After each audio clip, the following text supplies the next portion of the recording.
Now on the first day of the week, Mary Magdalene went early while it was still dark to the tomb, and saw the stone taken away from the tomb. Therefore she ran and came to Simon Peter and to the other disciple whom Jesus loved, and said to them, "They have taken away the Lord out of the tomb, and we don't know where they have laid him." Therefore Peter and the other disciple went out, and they went toward the tomb. They both ran together. The other disciple outran Peter and came to the tomb first. Stooping and looking in, he saw the linen cloths lying, yet he didn't enter in. Then Simon Peter came, following him, and entered into the tomb. He saw the linen cloths lying, and the cloth that had been on his head not lying with the linen cloths, but rolled up in a place by itself. So then the other disciple who came first to the tomb also entered in, and he saw and believed. For as yet they didn't know the scripture, that he must rise from the dead. So the disciples went away again to their own homes. But Mary was standing outside at the tomb weeping. So as she wept, she stooped and looked into the tomb. And she saw two angels in white sitting, one at the head and one at the feet, where the body of Jesus had lain. They told her, "Woman, why are you weeping?" She said to them, "Because they have taken away my Lord, and I don't know where they have laid him." When she had said this, she turned around and saw Jesus standing, and didn't know that it was Jesus. Jesus said to her, "Woman, why are you weeping? Who are you looking for?" She, supposing him to be the gardener, said to him, "Sir, if you have carried him away, tell me where you have laid him, and I will take him away." Jesus said to her, "Mary." She turned and said to him, "Rabboni," which is to say, "Teacher." Jesus said to her, "Don't touch me, for I haven't yet ascended to my Father. But go to my brothers and tell them, I am ascending to my Father and your Father, to my God and your God." Mary Magdalene came and told the disciples that she had seen the Lord, and that he had said these things to her. So I think that every person, every human being, at some point in their life, they have to come to terms with a certain reality. And that basic reality is this. It's something that they come to learn through experience. And here's what it is. All good things come to an end. Isn't that true? I mean, that's just a basic truth that we all have to come to terms with. I remember it was February 2nd, 2002. And I landed at Logan Airport in Boston, Massachusetts. And I got out and got my luggage, left the airport, hailed a cab. And as the cab was taking me to my destination, I noticed as I looked out the windows of the cab, something strange was going on. The streets, something odd was happening. The people on the streets were going nuts. They were celebrating, they were cheering, they were honking their horns. There's a lot of drinking going on, to be honest with you. It was just this big, massive party everywhere we went. And I asked the cab driver, I said, "What is going on?" And he said, "Well, the New England Patriots just won the Super Bowl for the first time." Well, as it would so happen, I then moved to Boston that next year, lived there for the next 3 or 4 years, saw them win 2 more Super Bowls. And let me tell you, that was just the beginning of some really good times. Basically, for almost 20 years, I would sit down in front of my TV come September, and I'd say, "Let the good times roll." And I would just watch year after year after year. They would just kick everybody's butt. I mean, it's just true, okay? It's just true. I mean, we ended up going to 9 total Super Bowls, winning 6 of them. And then on March 20th, 2020. You know, most people thought the big news in that kind of time frame was the spread of COVID. Oh, no. The big news was that Tom Brady signed with the Tampa Bay Buccaneers. And just like that, it was over. All good things come to an end. Maybe you find yourself in a season of life at your workplace where things are just going really well. I mean, maybe your company is thriving, growing. There are raises periodically. The Christmas bonuses are amazing. Maybe you have a boss who's just fantastic, just really supportive, really kind. Maybe you have coworkers that you work with that you don't like just being around them at work. You've gotten to love them so much that you actually go out with them after work. Friday nights you go out with them. You even plan camping trips with them and their families during the summer. You can't get enough of them. I mean, it's just good times, right? Well, you know that's not going to last.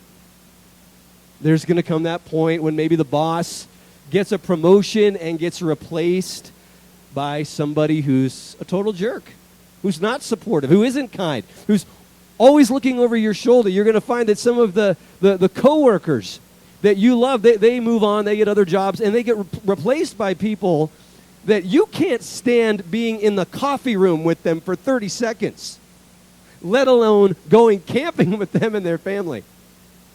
Right? You enter into a season where the bonuses dry up, and eventually you know it's coming. You're going to get a call from somebody from the company, and you hear them talking to you, and you can't quite place who it is, and then finally they just tell you, they say, "Hi, this is AI, and I'm calling to let you know you're fired because I took your job."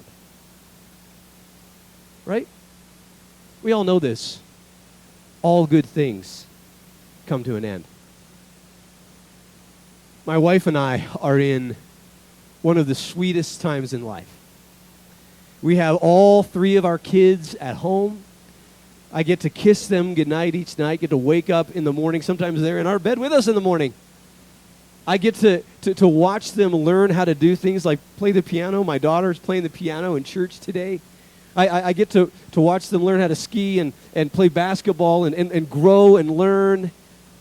And it's really an amazing season in my life. And I know because many of those of you who are old who have been through this phase are constantly reminding me, hold on to that. Don't take it for granted because it's over like that. That day is going to come when they're going to move out and they're going to have their own lives, right? You see, all good things come to an end. And this is what Mary has to come to terms with. That's what she's coming to terms with in this scene at the tomb. Now, who is Mary, Mary Magdalene? Well, there are a lot of different traditions with regards to who she is. Some have identified her with a sinful woman, a prostitute that emerges earlier in the narrative. For a number of reasons, that seems very unlikely. Actually, she's not really mentioned all that much in the Bible, but we can discern a few things about her. Mary Magdalene, actually Magdalene just means that she's a woman from the town of Magdala, which was a city on the Sea of Galilee in northern Israel. So that's where she was from. What we notice, actually, and most scholars have come to this conclusion, is that she seems to have been a woman of not insignificant financial means. That this actually comes through in this very passage, right? There's this scene, which we'll come to again here, where at first she thinks Jesus is the gardener, right? And she doesn't know where his body is. She doesn't know where Jesus' body is. She sees the gardener, thinks maybe he knows, and she says, "Hey, let me know so that I can take him away." In other words, let me know so I can make arrangements for him. Now, anybody here has ever been involved in, funeral arrangements, that's not inexpensive. So we infer from this is a woman of not insignificant financial means. And actually there's a verse earlier on in the scriptures where she's included in a list of women, and it says of these women that they were wealthy women who helped to fund Jesus' ministry. Right? So we can infer this. She seems to have been a woman of not insignificant financial means. Now, if we go back and look at that passage that I just mentioned, we find a not insignificant detail that is mentioned about her. Let me read this for you. This is in Luke chapter 8, beginning in verse 1. Here's what it says. Soon after it's referring to Jesus here, soon after he went on through cities and villages, proclaiming and bringing the good news of the kingdom of God. And the 12 were with him, and also some women who had been healed of evil spirits and infirmities. Mary, called Magdalene, from whom 7 demons had gone out. And Joanna, the wife of Chuza, Herod's household manager, and Susanna, and many others who provided for them out of their means. Right, did you notice there's a little interesting detail that is mentioned there about Mary? It's just kind of thrown in there along with these other women and details about them. You know, it'd be a little bit like saying, who's Pam? Oh, she's the woman with short brunette hair. Oh, yeah, that's Pam. And who's Aaron? Oh, she's the one wearing the black hat, and her daughter got baptized. Oh, yeah, that's right. Right. And who's Mary? Oh, yeah, Mary's the one that used to be possessed by 7 demons. Whoa. Well, it's just kind of thrown in there, but that little description, right, gives us a huge window into her world. They say that a picture paints 1,000 words. But I would say in this case, just a few words paints 1,000 pictures about this woman's life. What's interesting is that in the New Testament, we only find one other place where it talks about an individual being possessed by multiple demons. There's the story of the demoniac. And if you've read that story, it's a horrifying story. This man who is possessed by multiple demons, and the description that it gives of him is horrific.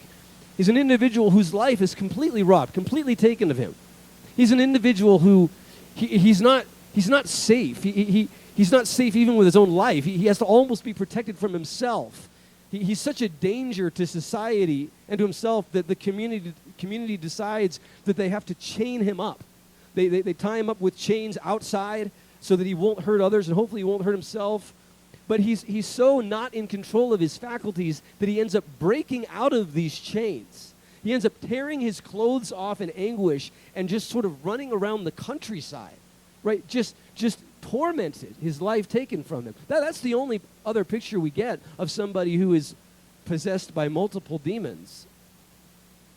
So we have to assume that something similar was the case for Mary. Now, what's interesting as a side note here is that in the New Testament, it'll often talk about demon possession or spiritual oppression as being something totally different from somebody who is dealing with physical ailments, mental illness, those sort of things. It'll talk about them separately.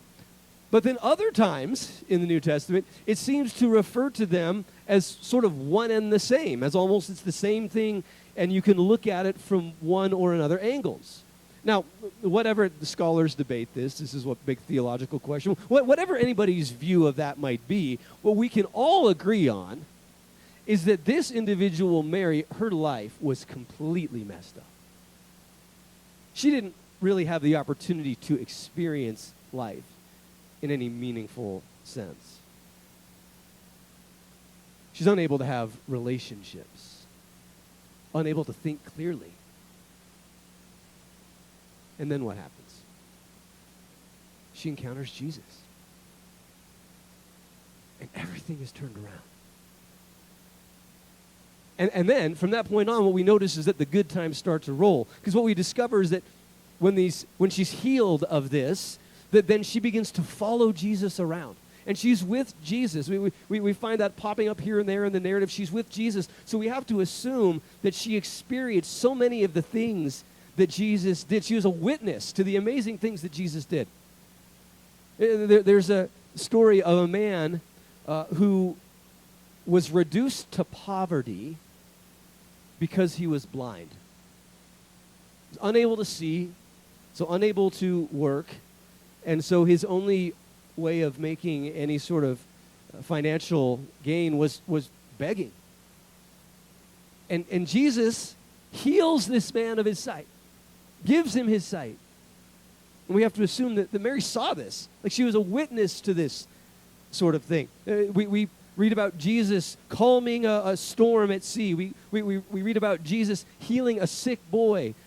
We have to assume that Mary was part of the community that either saw it or heard her friends talking about it. There's one famous story where thousands of people go out to hear Jesus. They're so excited to hear Jesus. Okay, get this. They're so excited to hear Jesus that they go out to hear him. They're so excited that they forget to eat. Ever been so excited about something that you forget to eat? I remember when I was first learning to play guitar, I remember one year in probably high school or late middle school, whenever I remember I had a summer off, and I literally played guitar all day, every day. And there would be days I would wake up in the morning, I would start playing guitar, and then all of a sudden it would be dark again.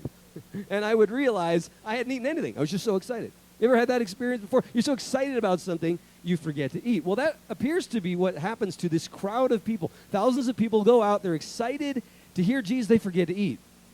Well, Jesus notices, and he's like, we need to feed these people. Well, it turns out there's one little boy who has a lunch. And you just know it. All the other moms, they're like, yeah, mom of the year. Yeah, she remembered. We all forgot. She never does, right? I mean, and they all know which one it is. They know which mom it is. She's the one that always gets the permission slip in on time, right? You know, always there, always volunteering at the school, chaperone for the event, and mom of the year, right? Of course, she doesn't forget the lunch. Anyway, so this little boy, he's got this lunch, and Jesus takes it and starts distributing it to everybody. It's just a couple fish. 1 fish, 2 fish, 3, 4, 5, 6, 7. It just starts growing, and he takes the bread, just a few loaves of bread, and it just starts to multiply to all of these people to the point where there's leftovers. 5,000 people are fed, and there's leftovers. And Mary, she would have witnessed this. She would have experienced this. No doubt, Mary remembers one particular occasion when one of her friends, one of her sisters in Christ, another Mary, by the way, Mary, the sister of Martha, no doubt, we just have to imagine that this happened. I don't know that this happened. We have to imagine this might have happened. That Mary, the sister of Martha, came running to Mary Magdalene at one point and said, let me tell you what happened. You've got to know what just happened.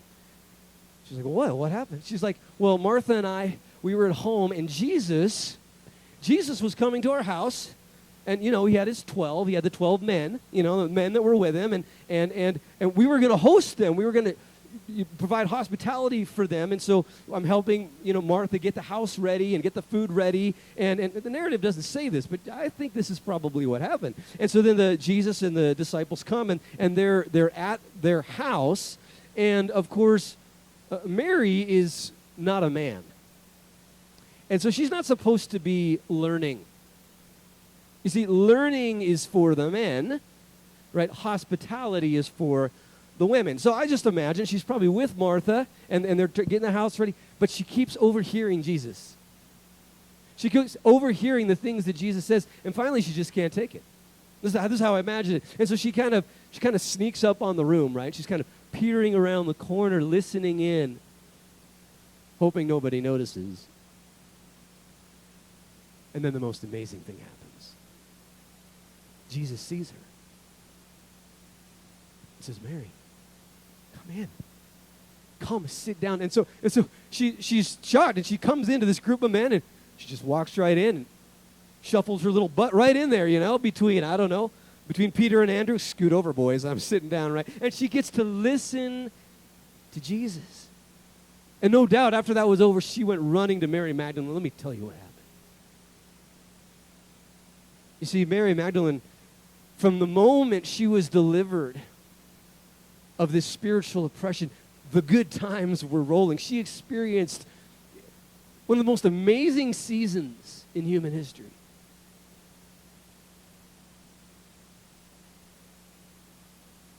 And then all of a sudden, it all comes crashing down. Judas. She always wondered about him. Judas betrays Jesus for just a small amount of money. Betrays Jesus, and then she discovers that the rest of the men, they all bail. Jesus is arrested. He's tried, and they don't want to be a part of it, so they all run. She doesn't run. She sticks around. She's with him. She's with him, and he's crucified, and then here she is. She comes to the tomb. Why does she come to the tomb? Well, I would imagine there are a number of specific cultural reasons for why she comes to the tomb. We can kind of assume this. One of the things you need to realize is that in the ancient world, when you were buried, you were usually not buried by yourself. You didn't get your own grave.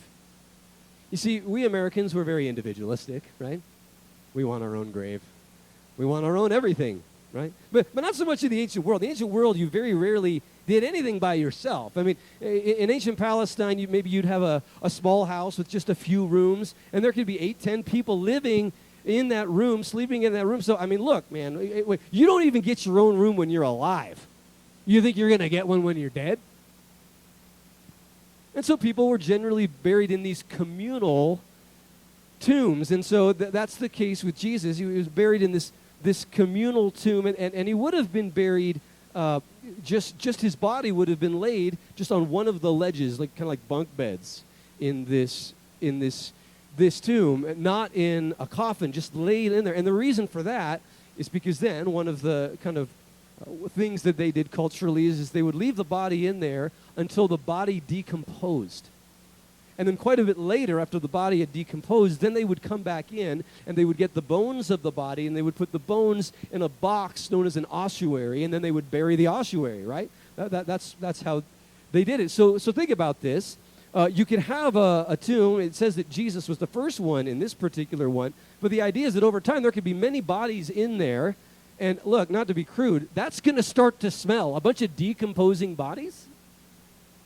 And so, of course, one of the traditions is that you'd go in there and you would anoint the body with perfume and oils and this sort of thing. So that's one of the cultural reasons for why Mary is in there. But there's a deeper reason she's there. There's a deeper, more universal reason she's there. You think about it, why do we have funeral practices, ceremonies, practices that are oriented around the death of someone? And the truth is, this is universal. It doesn't matter what your religious belief is. This is cross-cultural. Look, even atheists will often have some sort of service or something oriented with the death of a loved one. Why do we do this? Let's say a universal principle is this: closure. We all need closure. And oftentimes, seeing the body is an important part of closure, right? If somebody loses a loved one and for whatever reason they're not able to see the body, oftentimes it can be difficult for them to close that chapter of their life. So you can imagine this is probably one of the reasons why she's kind of freaking out. She can't find the body, because she's there for closure. In other words, Mary has had to come to terms with the fact that all good things come to an end.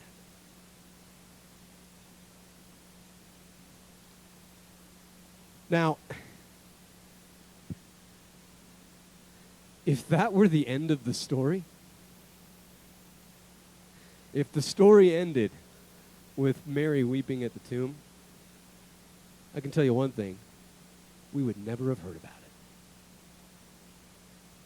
We would never know anything, likely, about Jesus. Jesus did a lot of amazing things, a lot of great teaching, but to be honest with you, throughout human history, there's other people that great teaching, even people that are attributed with miraculous types of things. I mean, Jesus wasn't the first Jewish Messiah to be crucified by the Romans, and he wouldn't be the last.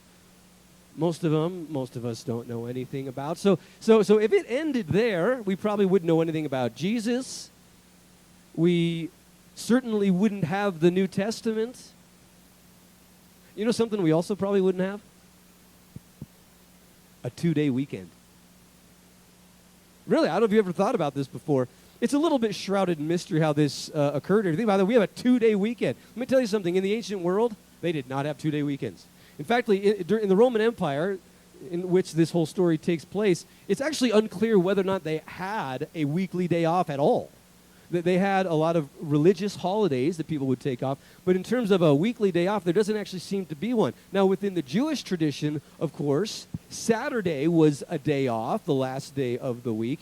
And so there's a lot of scholarly debate about this, but one theory about how the 2-day weekend emerged is that the early Christians, they're like, well, which day do we take off, right? I mean, we got Saturday, that's what it says, the seventh day rest, but Jesus rose from the dead on Sunday, so which one do we take? And one theory is that they're just like, well, let's take both off, right? Yeah, but that doesn't happen. You don't get a 2-day weekend, and it ends with Mary weeping at the tomb. If it ends with Mary weeping at the tomb, we don't know about Jesus. We don't get the New Testament. We certainly have never heard of Mary Magdalene.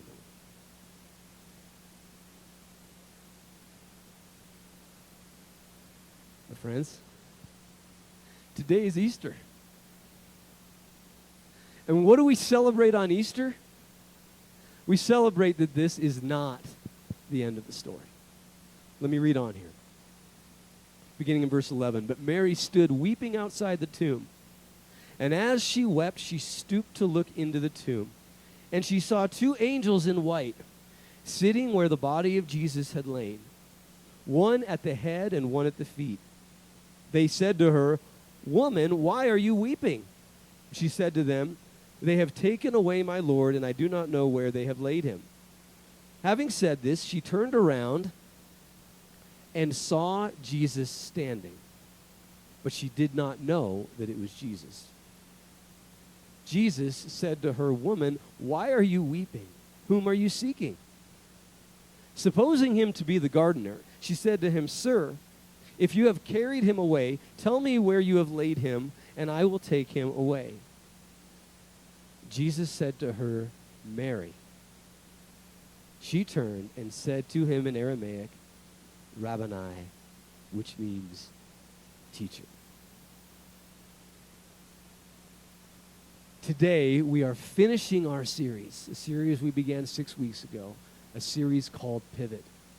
The central theme of this series is that when you encounter God, if you have a genuine encounter with the power and the presence of God, it will compel you to pivot. It compels us to pivot. And we've seen story after story in the Bible of individuals who have encountered God in Jesus, and through that encounter, they pivot, they make a change in their lives.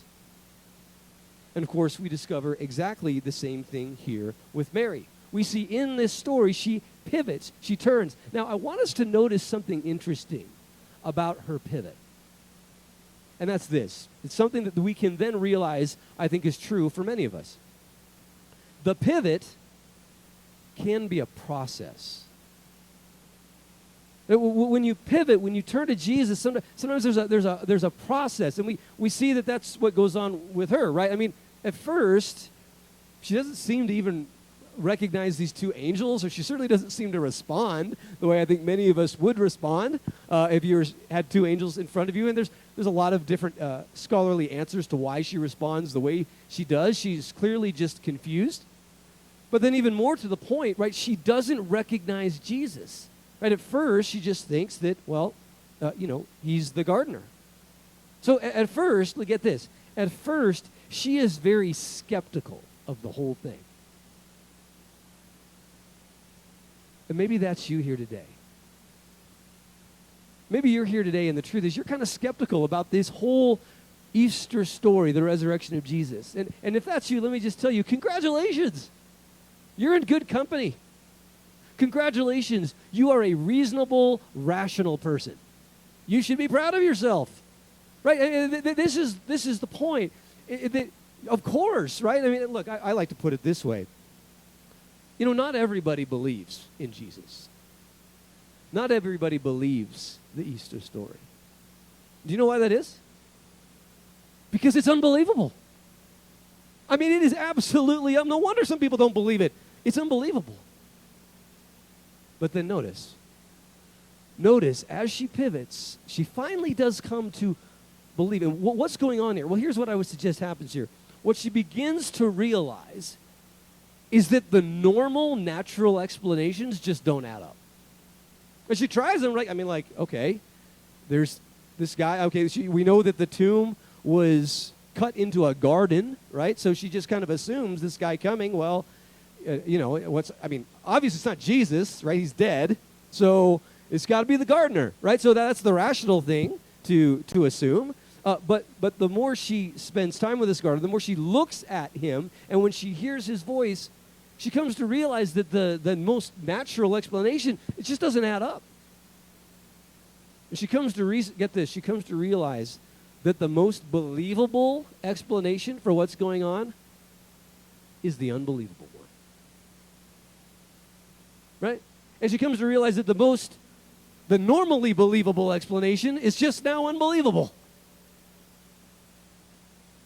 And friends, I would suggest that if you really look into the story of Jesus, the story of his death and his resurrection, when you come to look into the rise of the early church, you look at the facts that we have, here's what I would suggest. I think you'll come to discover that the normal, natural explanations for this, they just don't add up.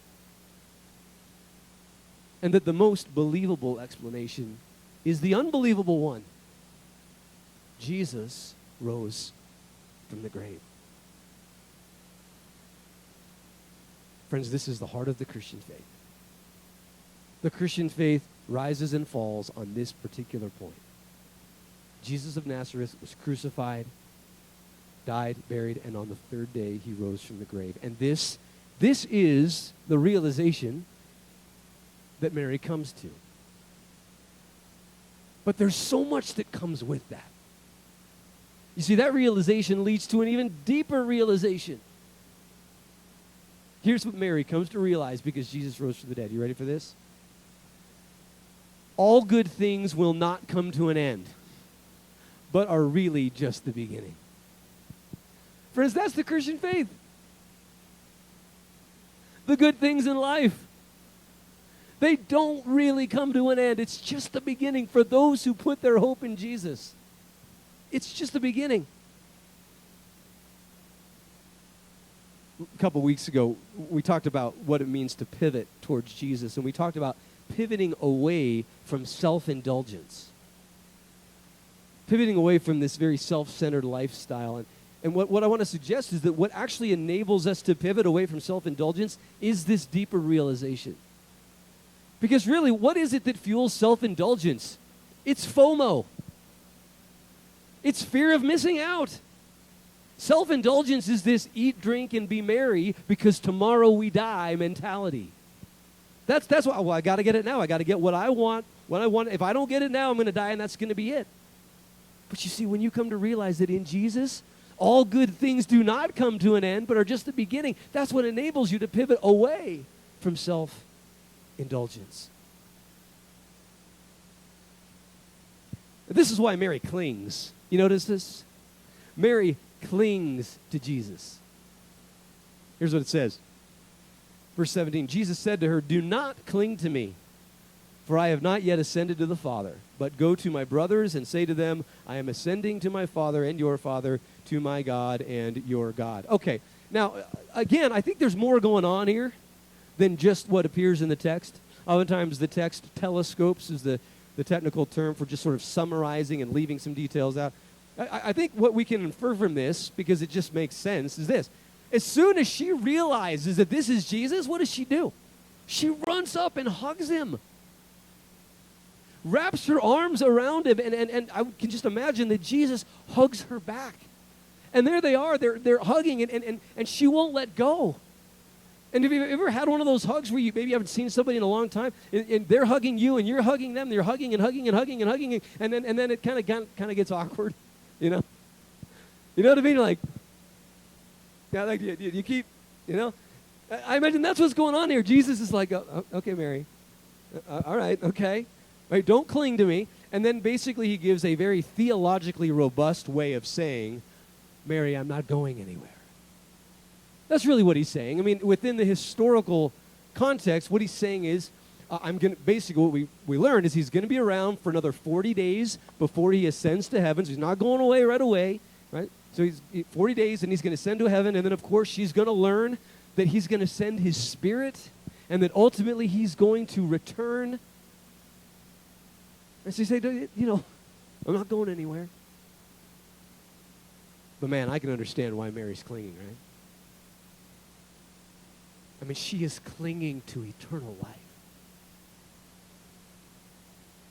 You know, sometimes my kids will hug me. And I'll give them a big daddy hug.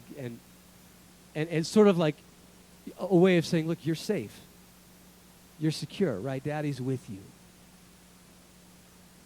But look, I know that that's only true to a certain point. I'm only human. The security that I can offer is only temporary. But not this hug. This is the hug to end all hugs. Jesus gives Mary, won't let go. Because Mary has come to see that in the resurrection of Jesus, all good things do not come to an end, but are really just the beginning. Friends, this is true only because of Jesus. Only in Jesus do we have this hope. Look, I believe that other religions have a lot of really good things. I'm not one of these people that's just like, you know, all other religions are evil, right? I don't think there's a lot of good things in other religions. Okay, but in terms of the hope that they offer, completely pales in comparison to the hope that is present in the resurrection of Jesus. There is simply nothing like it. Look, friends, I love science. I'm big on science. Science has done a lot. There's a lot of hope offered to us in scientific innovation. As my father likes to say, if it weren't for modern science, he'd have already been dead 3 times. I think a lot of us can probably resonate with that. There's a lot of hope in science. Look, I'll even say, I'll come out and say it, I think there's some hope in politics. Okay, maybe not. Maybe that's going too far. Friends, the resurrection of Jesus is the mic drop on the stage of our greatest hopes and aspirations. There is no other hope like what we have in the death and the resurrection of Jesus. So friends, what do I want to encourage you to do this Easter? Pivot to Jesus. Turn to Jesus. Follow him. Surrender to him as Eden did this morning. Give your life to him. Recommit your life to him. Surrender to him. He is the one in whom you have hope. Friends, let the hope of tomorrow bring you the joy of today. You know, the Christian life, if I were to sum up how should we live, what should be the sort of, should exude out of us more than anything, you know what it is? It's joy. It's joy, and it's not necessarily joy because of our current circumstances. I mean, that can certainly be true. God blesses us. The kingdom blessings come into our lives here and now. That certainly can be true. But that's not ultimately where our joy comes from. Our joy comes from our hope. You know what hope is? Hope is like a time machine that goes forward, and it looks forward to that day when Christ will return. He will raise his people from the dead. That what happened to Jesus on Easter Sunday is what will happen to all who put their hope and their faith in him. And he will renew and restore all of creation, and the joy of that age through our hope becomes our joy today. Friends, pivot to Jesus. Because in him, all things will not come to an end, but are really just the beginning. We now come to our time of communion. What is communion all about? Communion is an opportunity to pivot. It's an opportunity to turn to Jesus, to say, you are the one in whom I have hope. The bread and the cup, they represent the body and the blood of Christ. They point us to the story of Easter. They point us to the reality that he was dead, but on the 3rd day he was raised from the grave. And as we partake of the elements, we are uniting our story with his story, trusting that as he was raised to life, so also we are promised eternal life. If you are